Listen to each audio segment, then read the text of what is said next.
LeBron James has been waiting to explode on the NBA scene for over 16 months now, but exactly who is he? Well, simply put, Dan, LeBron James is the best high school basketball player I have ever seen. And like Superman. This is a bird. This is a plane. LeBron James with no regard. LeBron James, the defining player of his generation. In the summer of 2010, LeBron James made a decision that sent shockwaves through the world of sports. In a televised moment watched by millions, he announced he was taking his talents to South Beach. With that single statement, LeBron James became the most criticized and polarizing player in basketball. The backlash was instant and intense. Fans burned his jerseys, analysts questioned his competitiveness, and the media turned on the once-beloved hometown hero. Overnight, LeBron went from the NBA's golden boy to its most hated villain. But what followed that decision wasn't instant glory. It was pain. It was failure. It was transformation. This is the story of how LeBron James hit rock bottom, rebuilt his game, redefined basketball, and became one of the most dominant forces the NBA has ever seen. The Miami Heat version of LeBron, widely considered the most complete player of his era. The weight of greatness. From the moment he entered the NBA in 2003, LeBron was different. As an 18-year-old rookie, he already possessed an NBA-ready frame, standing 6'8" and weighing 235 pounds. He had court vision like Magic Johnson and the power and speed of a freight train, but the greatness came with an enormous burden. He was dubbed the Chosen One, and expectations followed. By 2005, LeBron had bulked up to 250 pounds. While that extra muscle improved his physical presence, it came at a cost. Knee and back issues began to appear, problems that weren't supposed to afflict a 21-year-old. To solve this, LeBron turned to biomechanics expert Mike Mancias, who became one of the most crucial figures in his career.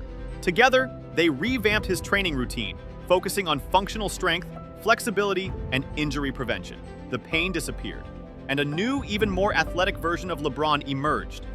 By 2009, LeBron was a two-time MVP, torching the league with 28 8-7 averages and highlight reel plays on a nightly basis. He could dominate any game at any time, but no matter how great he was, the Cleveland Cavaliers just weren't good enough. In the 2009 Eastern Conference Finals, LeBron averaged nearly 39 points per game, yet lost to the Orlando Magic.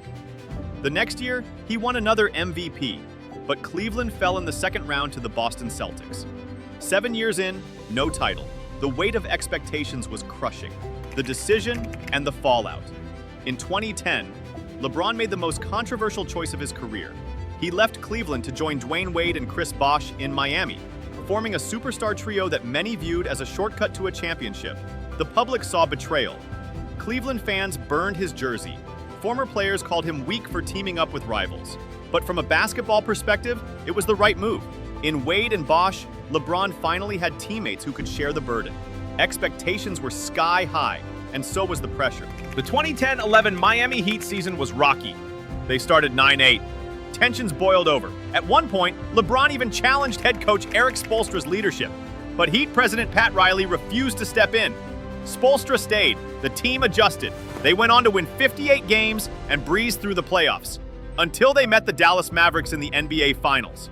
That series would define LeBron's lowest moment, the collapse.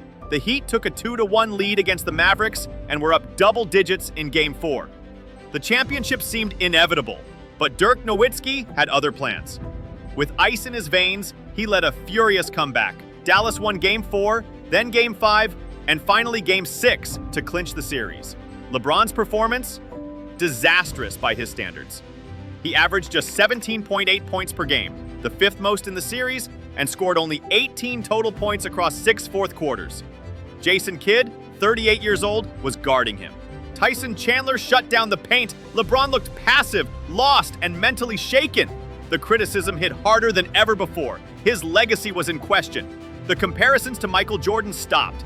Pundits mocked his lack of a clutch gene. LeBron later admitted he fell into a deep depression after that series, locking himself away for 2 weeks. But in that solitude, something changed. The rebuild. Determined to fix the holes in his game, LeBron sought out one of the NBA's greatest post scorers, Hakeem Olajuwon. Until then, LeBron had relied on perimeter play, often settling for contested jumpers instead of punishing defenders in the post.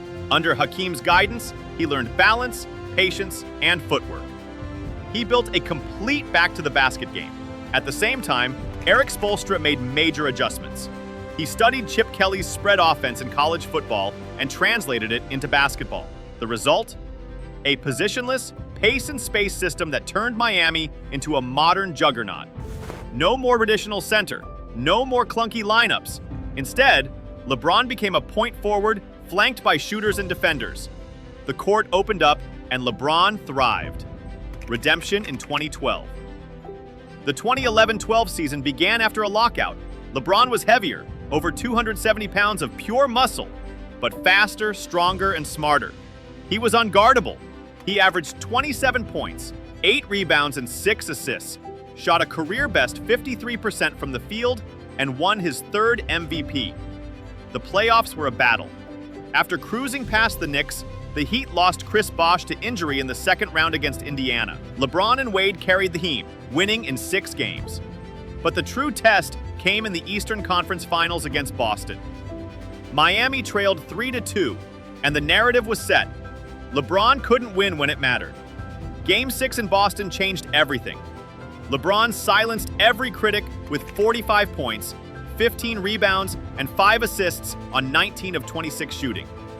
He followed that up with a triple-double in Game 7 and took the Heat to the finals, where they faced the young and hungry Oklahoma City Thunder. This time, LeBron delivered. Miami won in 5 games. LeBron was Finals MVP. He was no longer just a talent. He was a champion. The peak in 2013. If 2012 was redemption, 2013 was domination. The Heat added Ray Allen and Rashard Lewis, surrounding LeBron with elite shooting. The offense was smooth and surgical. The defense was relentless. Miami won 66 games, including a 27-game win streak, the second longest in NBA history. LeBron averaged 27-8-7, shot 56% from the field, and an incredible 40% from 3. He was 1 vote shy of a unanimous MVP. And he was elite on both ends. He could switch 1 through 5, lock up guards on the perimeter, and body bigs in the post. No one in NBA history had combined elite scoring, passing, defense, and athleticism like this. In the playoffs, Miami breezed through the Bucks and Bulls. The Indiana Pacers pushed them to 7 games, but LeBron once again delivered with 32 points in Game 7. In the finals, Miami faced the San Antonio Spurs. The series was a war. Down 3-2, Miami trailed in Game 6 until Ray Allen hit one of the most iconic shots in NBA history to send the game to overtime. Miami won Game 6, then Game 7. Back-to-back champions, legacy sealed. In 2014, Miami made a 4th straight trip to the finals, but ran out of gas. The Spurs played beautiful team basketball and dismantled them in 5 games. LeBron played well, but it was clear the run was nearing its end. Still, what LeBron accomplished in Miami was unprecedented. 4 straight finals appearances, 2 NBA championships, 2 MVPs, 2 finals MVPs, the most efficient and versatile version of any superstar we've seen. He erased the flaws in his game, developed an unstoppable post presence, and became a nightmare matchup for every position on the floor. Miami LeBron wasn't just strong and skilled, he was calculated, clutch, and cerebral, the king forged in fire.